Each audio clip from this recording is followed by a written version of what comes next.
Hi hello friends, ಎಲ್ರಿಗೂ ನಮಸ್ಕಾರ. Not just ಸ್ಪೈಸಸ್ಗೆ ಎಲ್ರಿಗೂ ಸ್ವಾಗತ. ವೀಕ್ಷಕರೇ, ಇವತ್ತಿನ ಸಂಚಿಕೆಯಲ್ಲಿ 4 ಜನಕ್ಕೆ ಆಗುವಷ್ಟು ಬಿಸಿಬೇಳೆ ಬಾತ್ ಯಾವ ರೀತಿ ಮಾಡೋದು ನೋಡುವಣ. ಅರ್ಧ ಕಪ್ನಷ್ಟು ತೊಗರಿಬೇಳೆ ಹಾಗೂ ಅರ್ಧ ಕಪ್ನಷ್ಟು ಬೆಳ್ತಕ್ಕೆ ಅಕ್ಕಿಯನ್ನು ತೆಗೆದುಕೊಂಡಿದ್ದೇನೆ. ಸೀಮೆ ಬದನೆ, ಬೀನ್ಸ್ ಹಾಗೂ ಕ್ಯಾರೆಟ್ ಕೂಡ ತಂದು ಇಟ್ಟಿದ್ದೇನೆ. ಅದನ್ನು ಚೆನ್ನಾಗಿ ಈ ಥರ ನಿಮಗಿಷ್ಟವಾದ ಆಕಾರದಲ್ಲಿ ಕಟ್ ಮಾಡಿ ತೊಳೆದಿಟ್ಟುಕೊಳ್ಳಿ. ಇದೆಲ್ಲವನ್ನು ತೊಳೆದು ಈಗ ಪ್ರೆಷರ್ ಕುಕ್ ಮಾಡಲಿಕ್ಕಿದೆ.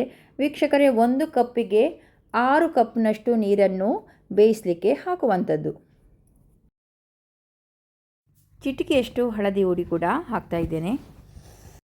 ಅರ್ಧ ಟೇಬಲ್ ಸ್ಪೂನಷ್ಟು ತೆಂಗಿನೆಣ್ಣೆ ಕೂಡ ಹಾಕುವ.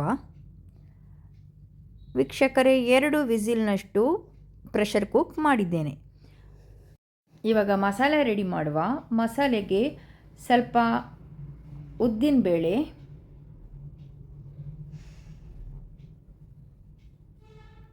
ಕಡಲೆಬೇಳೆ, ಜೀರಿಗೆ, ಕರಿಮೆಣಸು, ಲವಂಗ, ಚಕ್ಕೆ ಹಾಗೂ ಒಣಮೆಣಸು, ಮೆಂತೆ ಇಷ್ಟು ಬಗೆಯನ್ನು ನೀವು ತೆಗೆದಿಟ್ಕೊಳ್ಳಿ. ತುರಿ ಕೂಡ ತುರಿದಿಟ್ಟಿದ್ದೇನೆ. ಈಗ ಒಂದೊಂದನ್ನೇ ಸ್ವಲ್ಪ ಎಣ್ಣೆಲೆ ಹಾಕಿ ಹುರಿಯುವ.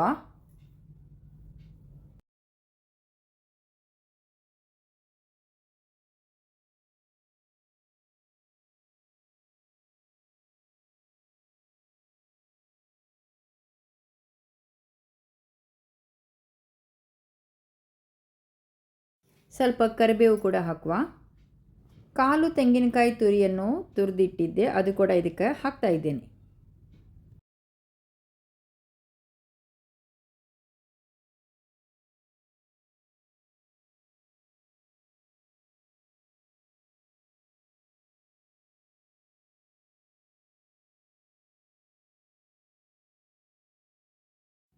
ಪರಿಮಳಕ್ಕೆ 2 ಏಲಕ್ಕಿ ಬೀಜ ಕೂಡ ಹಾಕುವ.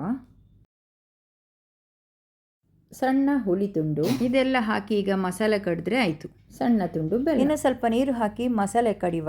ಮಸಾಲೆ ನಯ ಆಗೋದು ಬೇಡ. 1 ಮುಷ್ಟಿಯಷ್ಟು ಕೊತ್ತಂಬರಿಯನ್ನು ಬೇರೆ ಹುರಿದು ನಾನೀಗ ಮಸಾಲೆಗೆ ಹಾಕ್ತಾ ಇದ್ದೇನೆ. 1 ದಪ್ಪ ಮೆಣಸಿನಕಾಯಿ ಹಾಗೂ 1 ಟೊಮೆಟೊವನ್ನು ಹೆಚ್ಚಿ ಇಟ್ಟಿದ್ದೇನೆ.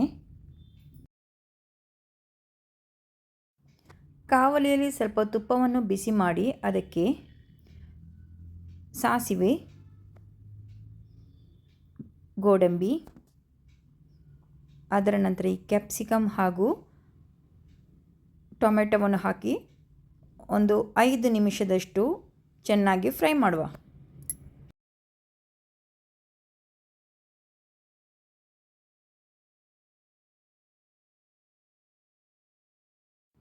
ಅರ್ಧ ಟೀ ಸ್ಪೂನಷ್ಟು ಉಪ್ಪಿನ ಹುಡಿಯನ್ನು ಹಾಕ್ತಾ ಇದ್ದೇನೆ.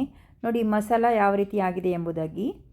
ಈ ಮಸಾಲವನ್ನು ಚೆನ್ನಾಗಿ ನೀರು ಹಾಕಿ ಇದಕ್ಕೆ ಹಾಕಿ ಚೆನ್ನಾಗಿ ಬೆರೆಸುವ.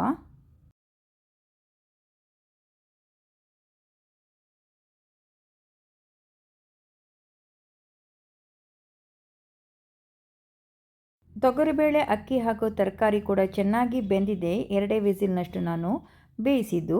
ಈಗ ಎಲ್ಲವನ್ನು ನಾನು ಬೆರೆಸ್ತಾ ಇದ್ದೇನೆ ಹಾಗೂ ಇದನ್ನೀಗ ಚೆನ್ನಾಗಿ ಒಂದು ಕುದಿ ಬೇಯಿಸುವ.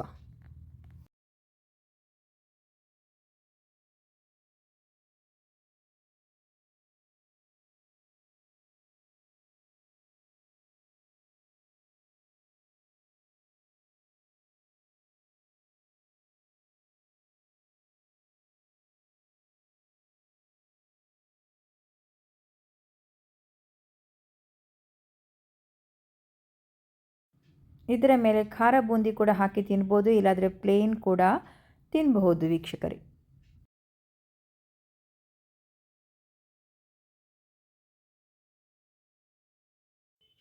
ಬಿಸಿಬೇಳೆ ಬಾತ್ ತಿನ್ನುವಾಗ ಅದರ ಮೇಲೆ ಸ್ವಲ್ಪ ತುಪ್ಪ ಹಾಕಿ ತಿಂದರೆ ಅಂತೂ ರುಚಿ ಸೂಪರ್ ಆಗಿರ್ತದೆ. ನೀವು ಕೂಡ ಮನೆಯಲ್ಲಿ ಟ್ರೈ ಮಾಡಿ ಹಾಗೂ ರೆಸಿಪೀಸ್ ಇಷ್ಟವಾದರೆ ಶೇರ್ ಮಾಡಿ ಹಾಗೂ ಚಾನಲ್ ಸಬ್ಸ್ಕ್ರೈಬ್ ಮಾಡಲು ಮರೆಯದಿರಿ ವೀಕ್ಷಕರೇ. ವಿಡಿಯೋಸ್ ನೋಡಿ ಸಹಕರಿಸಿದ್ದಕ್ಕೆ ಎಲ್ಲರಿಗೂ ವಂದನೆಗಳು.